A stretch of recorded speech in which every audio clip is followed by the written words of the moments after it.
અદિતિ, એક વાત હંમેશા યાદ રાખજે. એ આકાશ ભલે કરોડપતિ બાપનો દીકરો હોય, પણ એ કલાને વરેલો છે. એક સર્જક છે. સર્જકનું દિલ હંમેશા બાળક જેવું હોય છે. સહેજ ઠેસ પહોંચે તો પણ એનું હૈયું બંગડીની જેમ નંદવાઈ જતું હોય છે. નંદલાલે ભાણી અદિતિને સલાહ આપી હતી.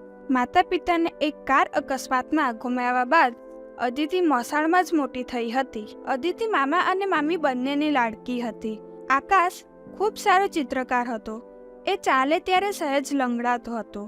કદાચ તેથી જ લક્ષ્મીચંદે પોતાના દીકરા માટે મધ્યમ વર્ગના નંદલાલની ભાણી અદિતિ સાથે માંગવું નાખ્યું હતું. બાપ દીકરો મોંઘી કારમાં બેસીને અદિતિને જોવા ગામડે આવ્યા ત્યારે નંદલાલના ઘરે બેઠક રૂમમાં હસી ખુશીનો માહોલ હતો. અંદરના રૂમમાં ભાવિ પતિ પત્ની વચ્ચે ગંભીર વાતાવરણ હતું. અદિતિ, મારી શારીરિક ખોડ વિશે જાણતા હોવા છતાં તમે આજની આપણી મીટિંગ માટે હા પાડી. એવું તો નથી ને કે તમે મોસાળમાં મોટા થયા છો એટલે કદાચ જલ્દીથી મામાનો ભાર ઉતરી જાય એ હેતુથી? આકાશને વચ્ચેથી અટકાવીને અદિતિ બોલી ઉઠી. ના હો, એવું બિલકુલ નથી. મોસાળમાં મને ખૂબ જ પ્રેમ મળે છે.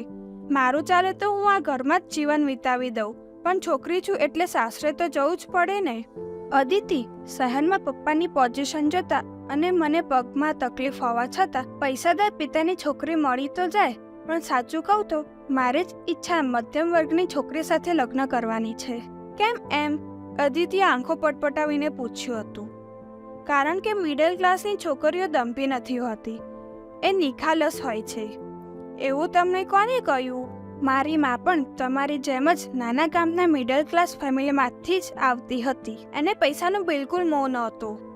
પપ્પા તો શહેરના ગર્ભ શ્રીમંત હતા. પપ્પા એણે ઘણીવાર મોંઘી ગિફ્ટો લઈને આપતા, પણ એના માટે તો બસ પપ્પાનો પ્રેમ જ સૌથી મોટી ગિફ્ટ હતી. આકાશ માની યાદમાં ખોવાઈ ગયો હતો. એની આંખ ભીની થઈ ગઈ હતી. પહેલી જ મુલાકાતમાં અદિતિને આકાશના સંવેદનશીલ સ્વભાવનો ખ્યાલ આવી ગયો હતો. આખરે એ જ દિવસે ગોળદાણા ખવાઈ ગયા હતા. કહેવાય છે ને કે પતિ પત્નીની જોડ સ્વર્ગમાં નક્કી થતી હોય છે. જોકે લગ્ન જીવનને કેમ સ્વર્ગ જેવું બનાવવું એ તો બંને પાત્રોના હાથમાં જ હોય છે. લગ્ન બાદ આકાશના બંગલામાં આવીને અદિતિએ જોયું કે સસુરજીને તો કરોડોનો કારોબાર હતો. એ આખો દિવસ બિઝનેસમાં જ રચ્યા પચ્યા રહેતા હતા. એકનો એક દીકરો હોવાથી આકાશ એની મરજીનો માલિક હતો. ફાઇન આર્ટ્સનું ભણેલો આકાશ આખો દિવસ કેનવસ અને પિંચી સાથે એના પોર્ટ્રેટ બનાવવામાં જ વ્યસ્ત રહેતો. પેઇન્ટિંગ જ એની દુનિયા હતી. અદિતિએ જોયું કે આકાશને કોઈ જ આર્થિક પ્રવૃત્તિ કરવામાં બિલકુલ રસ નહોતો. એક દિવસ અદિતિએ કહ્યું, તમે પપ્પાજીને અડધો દિવસ બિઝનેસમાં મદદ કરતા હો તો એમને સારું લાગે ને? અદિતિ, પપ્પાની ઓફિસમાં 150 માણસોનો સ્ટાફ છે. હા, પણ બિઝનેસમાં ઘરનો માણસ સાથે હોય તો ફેર પડે ને. આજ સુધી પપ્પાએ મને એવું ક્યારેય ઇન્સિસ્ટ કર્યું નથી, પણ તું શા માટે એવી પંચાત કરે છે? આકાશ પહેલી જ વાર અદિતિ પર ગુસ્સે થઈ ગયો હતો. અદિતિ કોમર્સની સ્નાતક હતી. તેણે પપ્પાજીને કહ્યું, મારી ઈચ્છા આપણી ઓફિસમાં કામ કરવાની છે. હું આપણા બિઝનેસમાં મદદરૂપ થવા ઈચ્છું છું. અદિતિ બેટા, જેવી તમારી ઈચ્છા. બીજા જ દિવસે અદિતિને ઓફિસમાં સીએની કેબિનની બાજુમાં જ નવી કેબિન બનાવીને એકાઉન્ટન્ટ મેનેજર તરીકે બેસાડી દેવામાં આવી હતી. અદિતિના પગલાં ઓફિસમાં ગજબના સુકનિયાળ સાબિત થયા હતા. લક્ષ્મીચંદ શેઠને એ જ દિવસે વિદેશમાંથી ડોલરમાં ખૂબ મોટો ઓર્ડર મળ્યો હતો. એકાદ વર્ષમાં અદિતિ ઓફિસના કામમાં માહેર થઈ ગઈ હતી.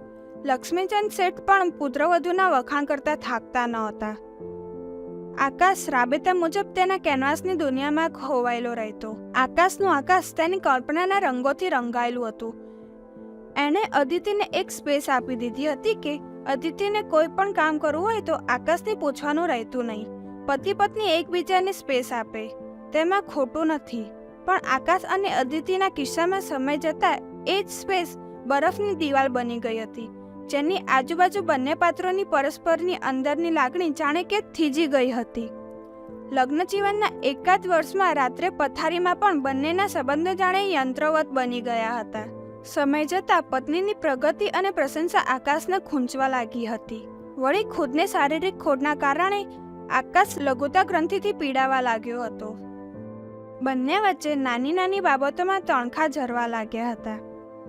એકવાર શહેરની આર્ટ ગેલેરીમાં પોર્ટ્રેટનું ઓક્શન રાખવામાં આવ્યું હતું. આકાશે પણ તેમાં ભાગ લીધો હતો. આકાશનું પોર્ટ્રેટ સૌથી વધારે ભાવમાં વેચાયું હતું. વિદેશના એક નાગરિકે $20,000 આપીને તેને ખરીદી કરી હતી. બીજા દિવસે અખબારમાં પણ આ સમાચાર ચમક્યા હતા. આકાશ ખુશીના સાતમા આસમાનમાં વિહળતો હતો. જોકે તેની આ ખુશી લાંબો સમય ટકી નહોતી. પપ્પાની ઓફિસમાં કેશિયર તરીકે નોકરી કરતો ચોકસી આકાશનો મિત્ર હતો. તેની પાસેથી આકાશને જાણવા મળ્યું હતું કે એના પોર્ટ્રેટનો સૌથી વધારે ભાવ આપીને વિદેશનો ખરીદનાર પપ્પાની જ ઓફિસનો ક્લાયન્ટ હતો. અદિત્યએ જ બધું સેટિંગ કર્યું હતું. સ્વમાની આકાશને એ જાણીને આઘાત લાગ્યો હતો. પતિ પત્ની વચ્ચે એ દિવસે ખૂબ જ મોટો ઝઘડો થયો હતો. આકાશે ગુસ્સામાં અદિત્યને લાફો મારી દીધો હતો. અદિત્યએ આકાશનો બંગલો છોડી દીધો. મામા અને મામીએ અદિત્યને ફરીથી આશરો આપ્યો. ચારેક દિવસ બાદ લક્ષ્મીચંદ દુબઈથી પરત આવ્યા ત્યારે તેમના નોકર પાસેથી અદિત્યના ગૃહત્યાગ વિશે જાણવા મળી. આકાશ અત્યારે જ અદિત્યના ઘરે જઈને તેને મનાવીને લઈ આવ. પપ્પા, પિયર જવાનું મેં તેને કહ્યું નહોતું. એ એનો નિર્ણય હતો. આકાશ, આજ સુધી તને તારી શરતે જિંદગી જીવવા દીધી છે. તેનો મતલબ એવો નથી કે તું દરેક વાતમાં તારી મનમાની કરે. અદિતિ આપણા ઘરની લક્ષ્મી છે. પપ્પા, તમને પણ ખ્યાલ છે કે હું કોઈની સહાનુભૂતિનો મોહતાજ નથી. અદિતિએ ચાલાકી કરીને આપણી જ ઓફિસના ક્લાયન્ટને પાછલે બાયણેથી ફાયદો કરાવીને મારું પોર્ટ્રેટ ખરીદવા મજબૂર કર્યા હતા. આકાશ, એમાં તારી કલાની તો કદર જ થઈ ને. પપ્પા, આ કદર ન કહેવાય. આ તો જે રીતે ફિલ્મ સ્ટાર પૈસા વડે એવોર્ડ ખરીદે છે તેના જેવી વાત થઈ. લક્ષ્મીચંદે આકાશને ઘણો સમજાવ્યો, પણ ધૂની આકાશે એકનો બે ન થયો. લગ્ન જીવનમાં જ્યારે બંને પક્ષે જીદનું સર્જન થતું હોય છે ત્યારે સંબંધનું વિસર્જન થતું હોય છે. બંને પરિવાર વચ્ચે પહેલેથી જ ધનની દિવાલ તો હતી જ, તેમાં પતિ પત્ની વચ્ચેની પેલી બરફની દિવાલ વધારે મોટી અને મજબૂત થઈ ગઈ હતી. ચારેક વર્ષ બાદ અચાનક લક્ષ્મીચંદ શેઠનું હાર્ટ એટેકના કારણે અવસાન થયું.